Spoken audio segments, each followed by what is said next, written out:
10 days long festival था. We had multiple events, and now today is the final day, and you are here as chief guest. So I'll open for the media. Everybody you can start with questions, or if Haji आप कुछ बोलना चाहेंगे आप start करेंगे. Thank you. So first of all, लोगों ने मुझे इस काबिल समझा कि मैं यहाँ पे आऊँ, आप लोगों से मिलूँ, और आज यहाँ पे हूँ पूना में स्कूल में और बच्चों के साथ. तो thank you ma'am for inviting me, and I am very happy and glad to be here. और जब बच्चों के चेहरे पे खुशी देखो तो मज़ा आ जाता है और अपना बचपन याद आ जाता है. या लवली टू बी हियर. बाजी, जैसे आपने कहा कि बचपन याद आता है, कितना नॉस्टैल्जिक फील किया आज आपने, और थोड़ा सा बताइए कि बचपन में कौन सा स्पोर्ट खेला करते थे आप? अगर बचपन में हमारे स्कूल में अगर कोई स्पोर्ट्स थी तो मैं जूडो खेला करता था. वहाँ पे शुरुआत मैंने जूडो से करी थी, पर मैं जब उतना स्ट्रॉन्ग नहीं था तो रोज़ पिटता था. तो जब रोज़ पिटता था तो मुझे फिर वो अच्छा नहीं लगता था, तो मैंने वो गेम छोड़ दी. तो उसके बाद बैडमिंटन शुरू किया. बैडमिंटन भी खेला मैं, लेकिन बट असल में मेरे ज़िंदगी में जो सही चीज़ थी वो मुझे इस चीज़ से प्यार था, वो क्रिकेट. तो that's how I got into cricket, कि नहीं क्रिकेट खेलना है. तो आई एम सो ग्रेटफुल कि मेरे फादर मदर मेरे सब परिवार ने मुझे मदद करी, उस चीज़ के लिए रोका नहीं कि तू गेम चेंज करे जा रहा है, कभी रोका नहीं. और आज मैं इस मुकाम पे हूँ कि मैंने कुछ बन सका, अपना नाम कमा सका, देश के लिए कुछ कर सका. तो the whole credit goes to my family. अगर उन्होंने उस समय मुझे वो प्रोत्साहन ना किया होता, वो मुझे उस तरीके से प्रोत्साहन नहीं दिया होता, साथ नहीं दिया होता, तो मैं शायद इस मुकाम पे पहुंच नहीं पाता.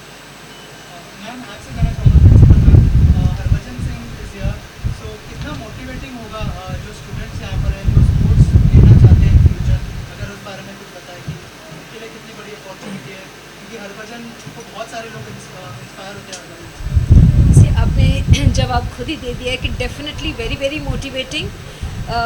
इनके खेल से, इनकी ग्रिट से, इनकी रेजिलियंस से आई थिंक बच्चे बहुत कुछ सीखते आए हैं, और जब सामने देखेंगे तो एक इंडेलिबल मार्क रह जाएगा उनकी मेमोरी में, एंड और ज़्यादा उनको फ़ायदा होगा. So I am sure that this will be one big shining spot in their life. It's a third year, so कैसा एक्सपीरियंस रहा आपका लास्ट 2 इयर्स का, और इस साल के बारे में बताइए कि कौन विनर है और कैसा रहा 10 साल का प्रेजेंटेशन. देखिए, जब 5000 बच्चे एक साथ फील्ड पे 10-10 दिन खेलते हैं तो वो एक जो नज़ारा रहता है वो अलग ही है. So it gives us a lot of pleasure that we able to do all this for children, and हर स्पोर्ट का फ्लेवर लेके, जैसे अभी सर ने बोला कि फिर मालूम चलता है कि मुझे क्या करना है. So this is an opportunity for them to make sure that they play all games and then they decide what is it that they want for themselves.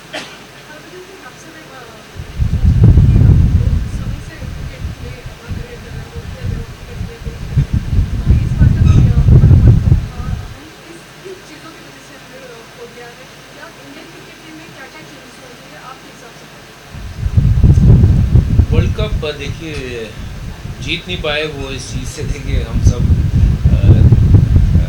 उम्मीदें लगाए बैठे थे, और लगानी भी चाहिए जैसे टीम थी. और ये है कि जब दो पहलवान लड़ते हैं तो एक ने तो हारना होता है. So we kind of have to accept the fact they played better than us. और उसमें मैं यही कह सकता हूँ कि one of those bad day for all of us, कि सबके दिल टूटे. पर इट्स ओके.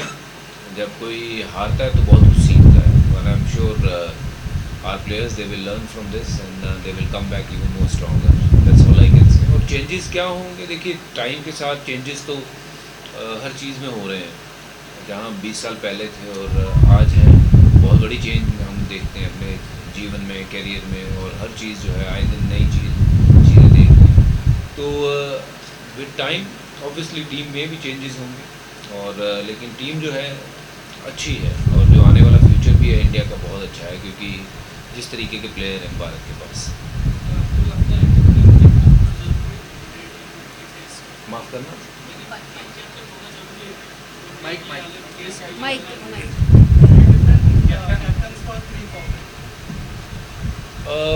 कर सकते हैं, बुरा आइडिया नहीं होगा. अगर तीनों की बजाय 2 कप्तान हो सकते हैं, तो जो छोटे फॉर्मेट के लिए, वनडे और T20 के लिए, और एक टेस्ट फॉर्मेट के लिए अलग हो सकते हैं। इंग्लैंड ने किया है, काफ़ी सक्सेसफुल रहे हैं, वहीं ऑस्ट्रेलिया ने भी किया है, वो भी काफ़ी सक्सेसफुल रहे हैं। थोड़ा लोड शेयरिंग हो जाता है और अगर कर लेंगे बहुत अच्छा है। पाजी जो एथलीट अभी जैसे स्कूल है तो स्कूल फाउंडेशन रहता है स्पोर्ट्स का, तो जो एथलीट बनना चाहते हैं तो किस माइंडसेट से वो क्रिकेट की बात की जा रही है? हाँ, नहीं बहुत बढ़िया, आपने बड़ा अच्छा सवाल पूछा, क्योंकि ये क्रिकेट एक स्पोर्ट्स है। एथलीट होना अपने आप में सबसे पहले तो आपको मानसिकता वो होनी चाहिए कि मुझे एथलीट बनना है। और स्पोर्ट्समैन कोई किसी को जोर ज़बरदस्ती से नहीं बनाया जा सकता है, उसके लिए अंदर से लालसा होनी चाहिए कि मुझे स्पोर्ट्समैन बनना है। पढ़ाया ज़रूर जा सकता है कि नहीं तुमने पढ़ना है, पर उसमें भी रट्टे लगते हैं। बट किसी भी चीज़ को अगर पाना है तो वो दिल से, शिद्दत से, अंदर से आनी चाहिए। और स्पोर्ट्स एक ऐसी चीज़ है, किसी भी एथलीट को अगर कुछ अचीव करना है या बनना है, पहले उसके मन में आना चाहिए कि मुझे ये बनना है। और अगर वो चीज़ आ जाती है तो फिर तो और कुछ करने की ज़रूरत नहीं है। जो बाकी के काम है वो आपको पता ही है कि अगर इसको बीट करना है तो मुझे उससे बेहतर करना होगा। अगर कोई 5 चक्कर लगा रहा है तो मुझे 10 लगाने होंगे, अगर कोई 10 लगा रहा है तो मुझे 20 लगाने होंगे। सो एथलीट बनने के लिए वो थोड़ा सा ज़िद्दीपन होना ज़रूरी है, मुझे लगता है। जो मैं अपने आप में देखता हूँ, मेरे में कोई ज़्यादा खामियाँ या वो खामियाँ नहीं, माफ़ करना, क्या बोलते हैं उसको, खूबियाँ, वेरी गुड। हालांकि मैं कमेंट्री करता हूँ हिंदी और कभी कभार ऐसे शब्दों का प्रयोग हो जाता है वहाँ में, पर बहुत ऐसी कोई खूबियाँ नहीं थी जो बाकियों में नहीं थी। बट मेरे में एक शायद बाकियों से चीज़ जो बेटर थी वो ज़िद्दीपन था कि कुछ बनना है, कपिल देव जैसा बनना है। और बस वो लेके शुरुआत करी थी और यही देखता था कि कौन कितनी मेहनत कर रहा है, मैंने उनसे बेहतर करना है। और जब आप शिद्दत से मेहनत करते हो तो आपको फल ज़रूर मिलता है, आज नहीं तो कल उसका रिज़ल्ट ज़रूर आता है।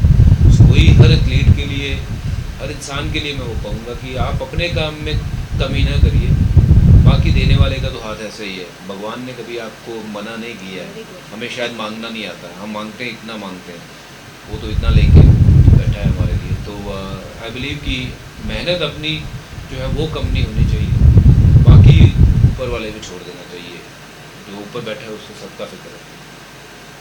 हमारा जो एजुकेशन सिस्टम है वो समय तक कुछ करते रहता है, स्कूल के बाद ट्यूशन के बाद और चलता रहता है फील्ड पे। या स्पोर्ट्स के लिए एजुकेशन में आपको क्या लगता है कि कितना अहमियत देना चाहिए?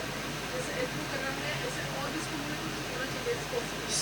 सब स्कूलों में होना चाहिए। देखिए स्पोर्ट्स फेस्ट तो ये 10 दिन का एक फेस्ट रखा है, but I think her individual के लिए स्पोर्ट्स बहुत ज़रूरी है, हर बच्चे के लिए, आपके लिए, मेरे लिए, हर किसी के लिए। क्योंकि जब तक हम फिट हैं तो सब कुछ सही है। The moment we are bit unfit, चाहे वो स्ट्रक्चर वाइज हो या फिर अंदरूनी कोई चीज़ हो, तो आप देखेंगे कि आपका जीवन जो है बाकियों से पीछे रह जाता है। तो स्पोर्ट्स हर किसी को करना चाहिए। और स्पोर्ट्स मैं I take your permission for saying this कि ये भी अपने आप में एक पढ़ाई है, क्योंकि स्पोर्ट्स जो सिखाता है वो शायद मुझे नहीं लगता है कि कोई भी स्कूल सिखा सकता है या कोई पढ़ाई सिखा सकती है। वो हर चीज़ को पचाना, वो मादा रखना, जब हार में अपने आप को कैसे रखना है और जीत में अपने आप को कैसे रखना है, ये सिर्फ और सिर्फ जो एक उस लेवल पे एथलीट पहुंच जाता है, जब उसको जो ये चीज़ पचानी आ जाती है, तो मुझे लगता है जीवन में फिर वो सब कुछ सीख जाता है। क्योंकि हार पचाना जिसको आ गया ना, वो बंदा फिर तरक्की पे चलने लग जाता है। क्योंकि ये कोई स्कूल नहीं सिखाएगा, कोई कॉलेज नहीं सिखाता, बट स्पोर्ट्स एक ऐसी चीज़ है जो आपको ये ज़िंदगी का लेसन सिखा देती है कि हार और जीत में क्या अंतर है, और आपके साथ कौन खड़ा होता है, कौन नहीं खड़ा होता है, वो समय बता देता है। बट आप अपनी तरफ से सिर्फ और सिर्फ कोशिश कर सकते कि हर मैच जीतें, हर कंपटीशन जीतें, बट वो हर बार होगा नहीं। But every time you lose a game और a competition, you will have to come back stronger. That means you will have to go back to basics, work harder than before, and come back and play better than that, and make yourself and your parents proud. Cricket आया है, कौन सा है? Cricket आया है, cricket, वो कौन सा? क्रिकेट खेलना है। भाई साहब ये मोबाइल गेमों को ना इनको ना ये बच्चों से दूर रखना चाहिए। ये मोबाइल गेमों ने सत्यानाश कर दिया है। सबसे बड़ा प्रॉब्लम ये है, और ये हमारी जीवन में इसने शायद कुछ अच्छे कामों के साथ साथ ख़राब ज़्यादा किया है काम। आज के बच्चे ये सिर्फ और सिर्फ गेम खेलते हैं इस पे, और इसीलिए वो तंदुरुस्ती उतनी नहीं है जितनी पहले हुआ करती थी। तो मैं खुद एक पेरेंट हूँ, मेरे बच्चे छोटे हैं हमने भी उनको एक टाइम लिमिट दिया है कि फ़ोन उनके लिए कोई ऐसा नहीं है कि बहुत ज़रूरी कोई चीज़ है। उनको पढ़ाइए, ड्राइंग करवाइए, बाकी की चीज़ें करवाइए, नीचे लेके जाइए, मैदानों में लेके जाइए। जब तक अपनी मिट्टी में खेलेंगे नहीं ना तो वो उनको पता नहीं चलेगा और वो मजबूत नहीं बनेंगे। तो ये फ़ोन ने सत्यानाश कर रखा है। ये ई क्रिकेट या बी क्रिकेट, सी क्रिकेट छोड़ो, ग्राउंड पे जाओ, कोई भी स्पोर्ट्स खेलो, मैदान में जाके खेलो। ये हर बच्चे के लिए मैं एक कहना चाहूँगा और हर पेरेंट को ये एक मैं मैसेज देना चाहूँगा कि चाहे कोई भी स्पोर्ट्स, बैडमिंटन हो, क्रिकेट हो, हॉकी हो, कबड्डी हो, कुश्ती हो, कुछ भी हो, तो स्पोर्ट्स जरूर करिए, बट मैदान पे, इस पे फ़ोन पे नहीं। Amita ma'am, this is the third year. What kind of a challenge you face conducting such a massive event? Okay, well, you just said 5,000 students participated over a period of 10 days. As a principal, as a mentor, okay, what was the challenge? See, I would say that the planning was well in place.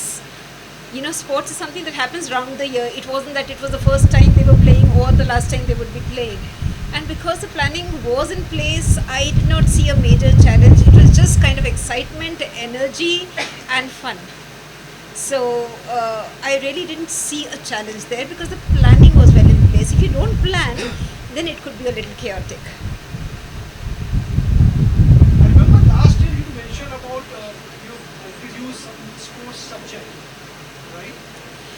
Sports management at 11th and 12th level, IB, yes. I think one of those few schools in the country where we offer sports management as a subject for IBDP, that is 11th and 12th. So yes, we were talking about that, and that's been very, very kind of positively received.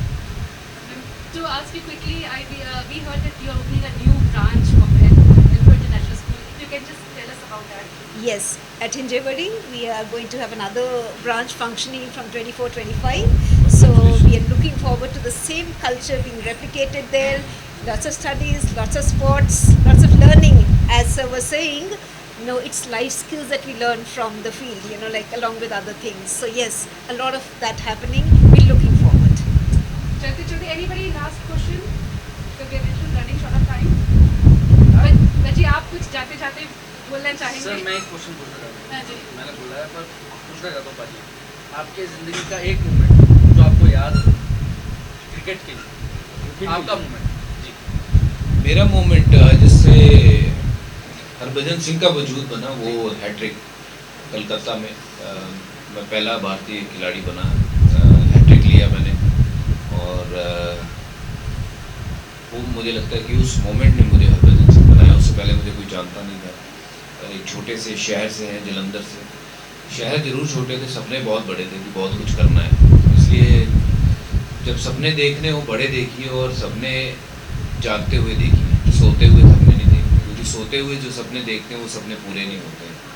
अपने सपनों को पूरा करने के लिए जागना पड़ता है, भागना पड़ता है, और if you can do that everything is possible. So वो मेरा मैच, हैट्रिक वाला मैच, और उसके बाद कि भगवान ने हर वो चीज़ पास ला के रख दी, सामने रख दी, कि जिसकी शायद हमने कल्पना की थी, कि सोच थी कि ये हो सकता है क्या। तो इसलिए मैं कहता हूँ कि सोच बड़ी रखिए। If I can, you can, there is no rocket science. Very well said, very well said. पाजी, T20 वर्ल्ड कप आने वाला है, क्या लगता है रोहित शर्मा को कप्तान होना चाहिए या नहीं होना चाहिए? बहुत सारी डिबेट चल रही है इस बात पे। अगर आप कहना चाहें एज ए क्रिकेटर, क्या सोचते हैं? सी आई थिंक टीम मैनेजमेंट को ये डिसाइड करना होगा कि आगे का रास्ता क्या है। कि एंड रोहित और विराट कोहली दोनों से बात करनी चाहिए मैनेजमेंट को, और पूछना चाहिए, क्योंकि बहुत सीनियर खिलाड़ी हैं, और हर सीनियर खिलाड़ी को पूछ के बात करके वो डिसीजन जो है वो लेना चाहिए। अगर रोहित लीड करना चाहे, और मुझे लगता है कि still probably the best leader India have got, और अगर वो चाहें तो ज़रूर ये वर्ल्ड कप जो है उनको कप्तानी करनी देनी चाहिए। और अगर उनको खुद का मन नहीं है तो then we should look ahead, someone like Hardik Pandya, KL Rahul, there are a lot of capable guys who can lead the team and take the team forward. Thank you so much. Thank you so much, guys. Can I ask the still photographers to please come?